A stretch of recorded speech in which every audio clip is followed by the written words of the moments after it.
Hello friends, welcome है आपका मेरे चैनल हेलो स्टडीज़ में। मैं श्रुति अजय गुप्ता आपको वेलकम करती हूँ लेक्चर नंबर 2 पर। लास्ट टाइम हमने लेक्चर नंबर 1 पर आपको क्या बताया था, direct proportion and inverse proportion, है ना। इसके बारे में आपसे थोड़े बेसिक रूल्स आपको बताए थे। इनवर्स प्रोपोर्शन का तो शॉर्टकट में ही बताया था। अभी भी हम सिर्फ डायरेक्ट प्रोपोर्शन के बारे में ही पढ़ेंगे। लास्ट टाइम हमने पूरा एग्जाम्पल्स आपको क्लियर करवा दिया था।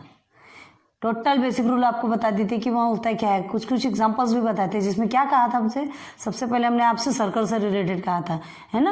इंक्रीजिंग ऑफ डायमीटर, है ना। जैसे जैसे डायमीटर का इंक्रीज होता है वैसे वैसे क्या इंक्रीज होता गया था, डिवीजन ऑफ सर्कल, ठीक है। Division of circle of circle numbers. Then आपको और एक एग्जाम्पल दिया था चिल्ड्रंस एंड नोटबुक का, है ना। उसमें क्या हुआ था, चिल्ड्रंस जैसे जैसे कम होते जा रहे थे वैसे वैसे उनकी बुक्स भी कम होती जा रही थी। But the ratio of both the numbers are remain same, constant जिसे कहा जाता है, ठीक है। आज हम डायरेक्ट चलते हैं प्रैक्टिस सेट। कौन सा प्रैक्टिस सेट है आपका? Practice set 37। क्लियर है? 37 पे चलेंगे आज। तो देखिए, इफ 7 kg अनियंस का cost 140 rupees, how much must we pay for 12 kg onions? 7 rupees का 140 रुपीज है, तो आप 12 रुपीज अनियन। देखिए, ये आपके रियल लाइफ से रिलेटेड मतलब मैथ सॉल्व कर रहे हैं आप मार्केट में जाते हैं, मार्केट में कुछ चीजें लेते हैं, तो उसको किस हिसाब से आपको पे करना है ना। आप 5 पेन्स लेंगे, आपको 1 पेन का कॉस्ट वो बता देगा 5 रुपीज है। 1 पेन कॉस्ट इज 5 रुपीज।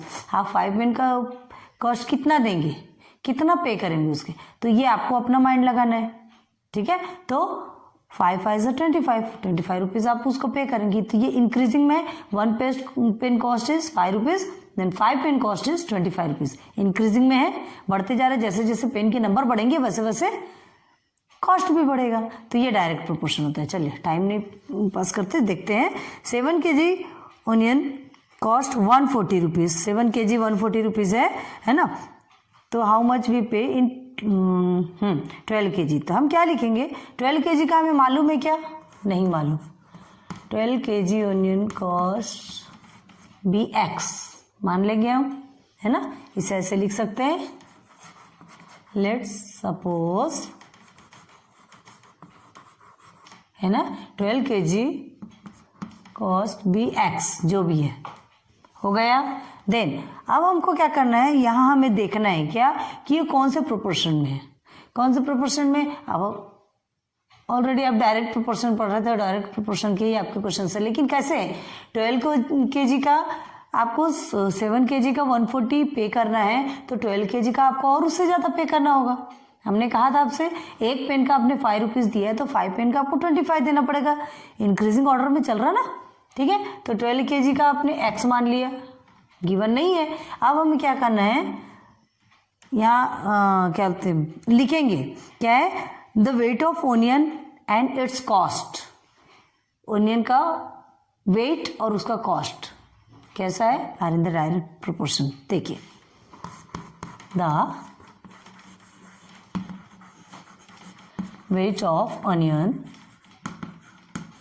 ठीक है, एंड इट्स कॉस्ट कौन से प्रोपोर्शन में पता है, are in the direct proportion.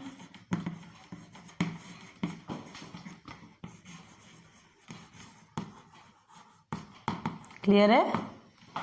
अब हमें इसे पुट करना है वैल्यू में। 7 का 140 रुपीज है 7 kg का, देन 12 kg का कितना है, एक्स है ना। अब इस फॉर्म में कोई भी क्वेश्चन क्रिएट होता है तो हमें क्या करना पड़ता है, डायरेक्ट क्रॉस मल्टीप्लीकेशन करते हैं क्रॉस मल्टीप्लीकेशन।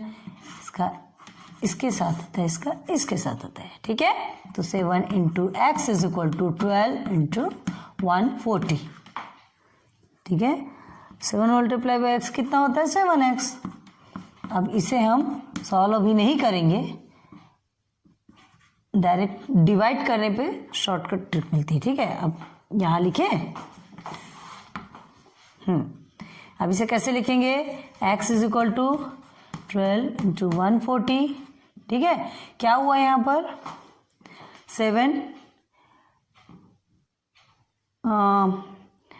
इक्वल के इधर में था तो क्या हुआ, किस में था, मल्टीपल में था, अब इधर जाएगा तो डिवाइड में जाएगा, ठीक है।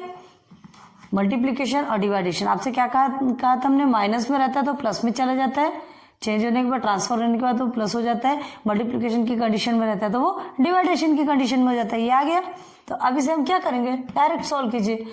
7 के टेबल में आता है ये, 7 20 140, ठीक है, 12 20 240, आपका आंसर आ गया।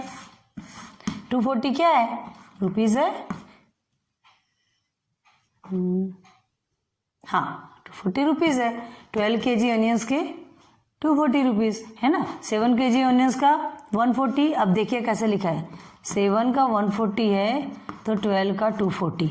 अब आप देख लीजिए डायरेक्ट प्रोपोर्शन है या नहीं, ये भी इंक्रीजिंग ऑर्डर है, ये भी इंक्रीजिंग ऑर्डर है, समझ में आ रहा, तो ये आपका डायरेक्ट प्रोपोर्शन कहलाया, इजी वे है, समझ में आ गया। अब क्या लिखेंगे, वी पे आंसर्स लिखेंगे, वी पे हाउ मेनी रुपीज 240 है ना, बॉक्स में कर दीजिएगा 240 फॉर कितने केजी ऑनियंस, 12 kg ऑनियंस, यही हमें निकालना था, ठीक हो गया, समझ में आया आपको। मिटाते हैं, सेकंड में चलते हैं, बहुत ज़्यादा टाइम हो जाता है। चलिए सेकंड देखिए आपका क्या है, सेकंड को आपके लिए छोड़े क्या, सेकंड छोड़ दे, थर्ड आपको बताएं, चलिए ठीक है सेकंड बता देते हैं। If rupees 600 can buy 15 bunches of cattle feed. Cattle feed मतलब क्या होता है पता है आपको, पशुओं को जो चारा खिलाया जाता है, पशुओं का जो भोजन होता है वो कैटल फीड। तो 15 बंचेस ऑफ कैटल फीड के लिए कितना पे किया गया, 600 रुपीज, ठीक है। Then how many bunches of cattle feed can rupees 1280 buy, क्या कहा जा रहा है, रुपीज बता दिया आपको, कितने बंचेस है वो नहीं बताया, सेकेंड टर्म में देखिए, है ना। तो ये आपका कौन से प्रोपोर्शन में होगा, 15 बंचेस के लिए 600 रुपीज पे किए तो 1280 रुपीज किसके लिए पे करेंगे, और ज़्यादा बंचेस होंगे ना, और ज़्यादा बंचेस होंगे मतलब डायरेक्ट प्रोपोर्शन में, इंक्रीजिंग प्रोपोर्शन में है तो वो डायरेक्ट प्रोपोर्शन ही कहलाता है, ठीक है। तो देखिए क्या करेंगे, लेट सपोज मानेंगे, लेट सपोज क्या 1280, ठीक है, रुपीज 1280, हाँ क्या है, rupees 1280 by how many x, x bunches of cattle feed,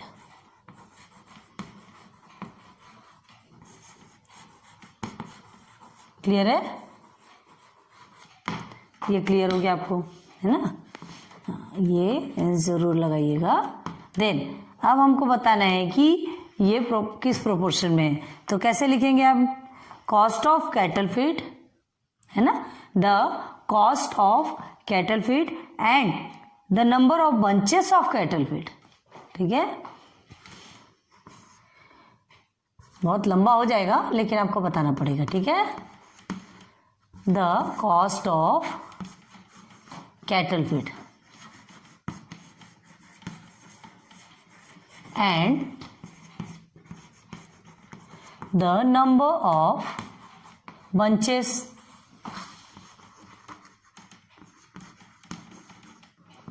of cattle feed,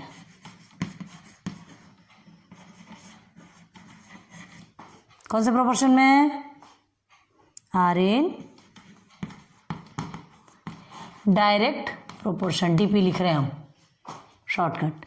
ये स्टेटमेंट्स आपको कंपलसरी, आपका मैंडेटरी से आपको लिखना है, मतलब लिखना है। फिर उसके बाद फिर आप क्या बनाएंगे, इसमें वैल्यू पुट करेंगे। चलिए 600 रुपीज़ किसके लिए पे किए, 15 बंचेस के लिए पे किए, तो 1280 के लिए क्या करेंगे, एक्स पे करेंगे, क्लियर है। अब देखिए फिर हमने आपसे क्या कहा था, डायरेक्ट क्रॉस मल्टीप्लीकेशन कर दीजिए, ठीक है। तो 600x हो जाएगा इज इक्वल टू 1280 अपॉन 15, ठीक है। यहाँ देखते हैं अब क्या करेंगे, x is equal to sorry upon 15 नहीं सॉरी, हाँ इधर डिवाइडेशन में इधर मल्टीप्लिकेशन में आएगा, रॉन्ग हो रहा है, होता है, थोड़ी गलती हमसे भी होती है, थोड़ी गलती आपसे भी होती, कोई बात नहीं, ये हो गया, इधर डिवाइडेशन में था तो इधर मल्टीप्लिकेशन में जाएगा ना, ठीक है। अब देखिए x इज इक्वल टू 600 इधर मल्टीप्लिकेशन में है तो इधर आके डिवाइडेशन की पोजीशन पे आ जाएगा, ये आ गया, ठीक है। 0 0 कट, 15 1 जा 15 4 जा 60, 4 1 जा 4, 4 3 जा 12 एंड 4 2 जा 8।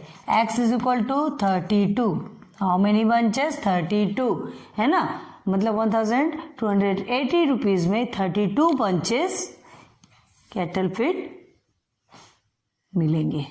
क्लियर है, बहुत इजी है, बिल्कुल हार्ड नहीं है, आप बहुत आराम से इसे लिखेंगे, थोड़ा धीरे से समझ के लिखेंगे तब आपको समझ में आएगा। तो आंसर्स कैसे लिखेंगे इसके लिए देखिए, यहां लिख रहे हैं 32 पंचेस ऑफ, आंसर को कभी बॉक्स में कर लीजिए ना, 32 बंचेस ऑफ कैटल फीड, इतना भी लिखेंगे तो भी चलेगा। समझ में आ रहा, बहुत अच्छे से समझ में आया होगा, है ना, हार्ड नहीं है ज़्यादा, थोड़ा सा पेशेंस रखने की ज़रूरत है, थोड़ा सा उस टेक्निक को देखने की ज़रूरत है कि रियल में इसमें क्या फंडा है, कुछ भी नहीं है, बहुत इजी है, बस अच्छे से समझिए, ठीक है। तो आज हम यही ब्रेक लगाते हैं लेक्चर 2 को। इसके पहले हमने लेक्चर 2 बनाया था, थोड़ा सा टू लॉन्ग हो गया था, उसके कारण वो अपलोड नहीं हो पाता, तो फिर से हमने बनाया, इसलिए अभी हम ज़्यादा लंबा नहीं करेंगे, ठीक है। सो उम्मीद करती हूँ कि आपको मेरी वीडियोस तो बहुत अच्छी लग रही होगी, लगेगी, पढ़ाई करने की स्टाइल हमारी है अच्छी, हमें विश्वास है अपने ऊपर, ठीक है। बाकी वो आप पर डिपेंड करता है कि आपको क्या करना है। तो जो जैसा हर कोई कहता है लाइक सब्सक्राइब शेयर कर दीजिए ना, कुछ नहीं जाता एक थंब दबाने में, हमारी जो मेहनत है उसका भी फल मिलता है, आप लोगों के लिए भी हम सब कुछ ले आते हैं, आपका मोटिवेशन मिलेगा, हम और आगे बढ़ेंगे, ठीक है। So thanks for watching my videos, मिलते हैं भी नेक्स्ट लेक्चर 3 पे, ओके, गुड बाय।